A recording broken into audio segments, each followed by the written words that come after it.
very good morning to everyone. This is A. Shubhangi Rao, Assistant Professor working in Department of Electrical and Electronics Engineering at MLR Institute of Technology.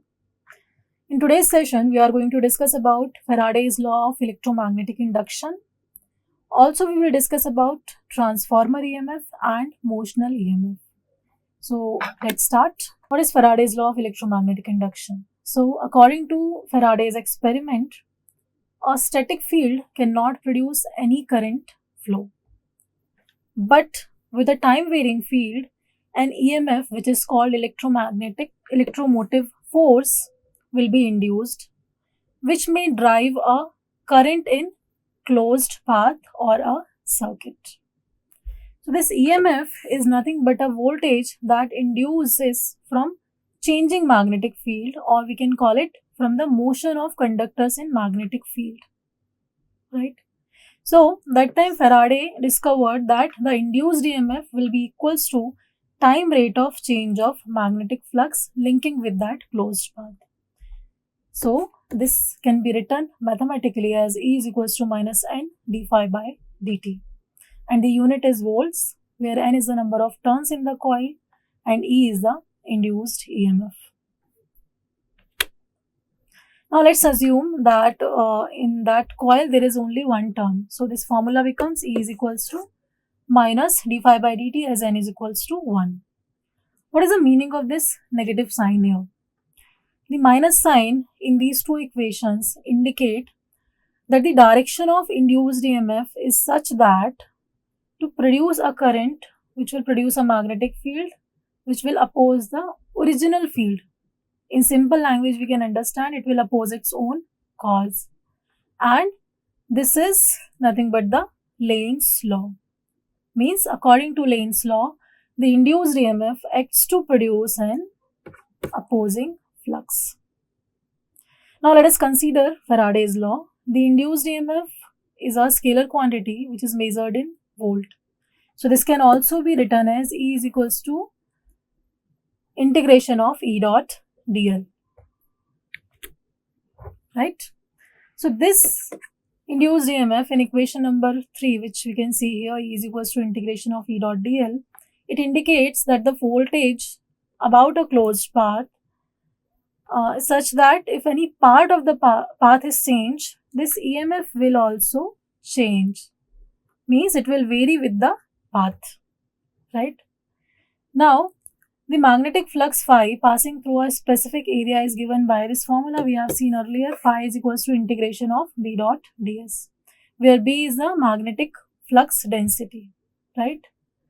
Now, this result we can use in equation number 2. Where is equation number 2? This equation number 2. And this equation will become E is equals to minus d by dt integration of B dot ds.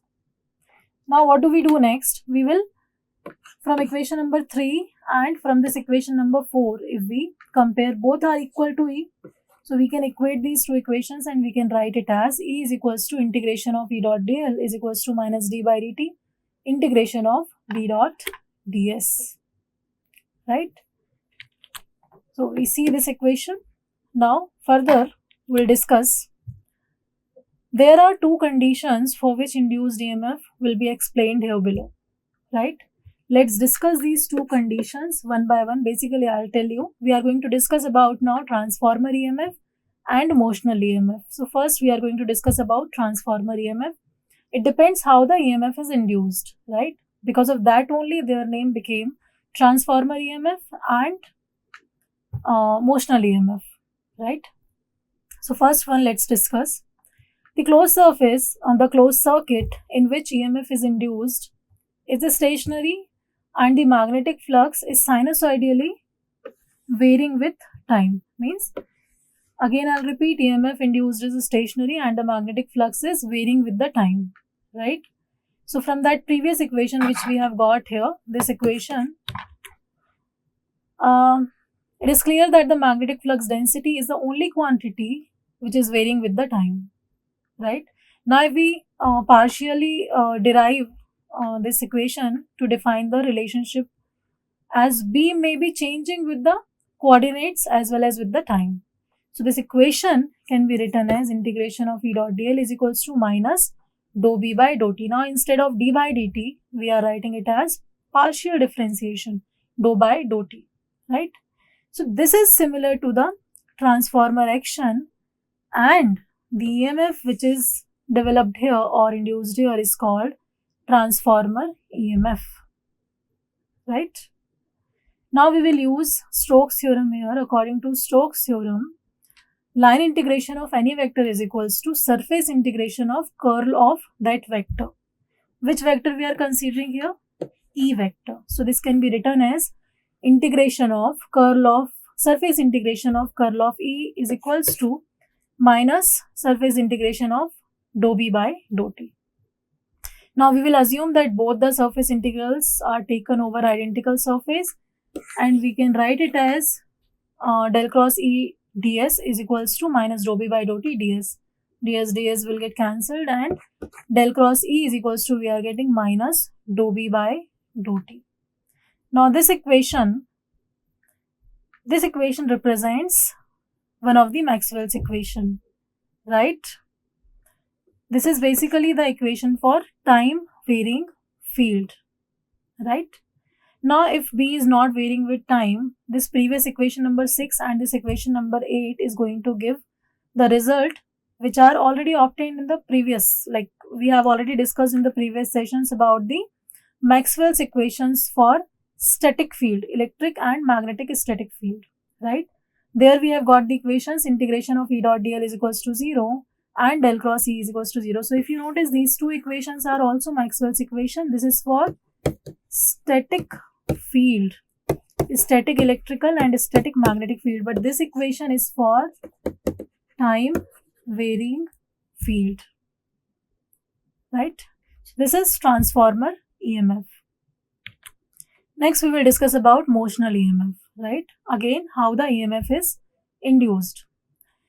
So let's see, if the magnetic field is stationary, it is constant, not varying with time, but the closed circuit is not stationary, it is revolving around to get the relative motion between the field and the circuit, right? And if you notice, this action is similar to the generator action. That is why the induced, which is the EMF which is induced here, is called motional EMF or generator EMF, because it is developed due to the relative motion. Now let's consider that the charge Q is there, it is moving in magnetic field B, and the velocity of this charge is V. Then the force on charge is given by this, we have seen in previous sessions when we were discussing about Lorentz force. This charge, when the charge is in magnetic field, this is given by QV cross B, right?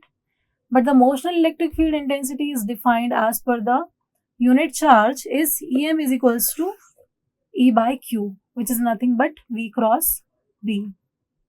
Therefore, this induced EMF can be given by integration of EM dot dl is equals to integration of V cross B dl. This is motional EMF, right?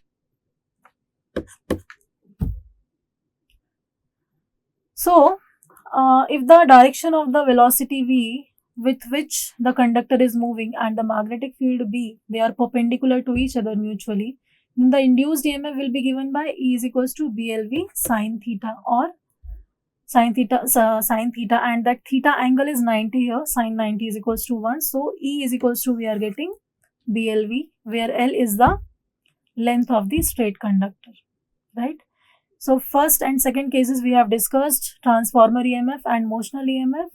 Third, if there is a case where the magnetic flux density is also varying with time, then the induced EMF which is there, it will be the combination of transformer EMF and generator EMF. Means we are combining now transformer EMF and generator EMF, and the new equation becomes integration of E dot dl is equals to minus dou b by dou t ds plus integration of V cross B dl. So this equation gives us the combination of transformer EMF and generator EMF, This is the case when magnetic flux density is also varying with the time. So this was about Faraday's law of electromagnetic induction, transformer EMF, motional EMF, and the combination of these two. I hope this was helpful to you. Thank you so much.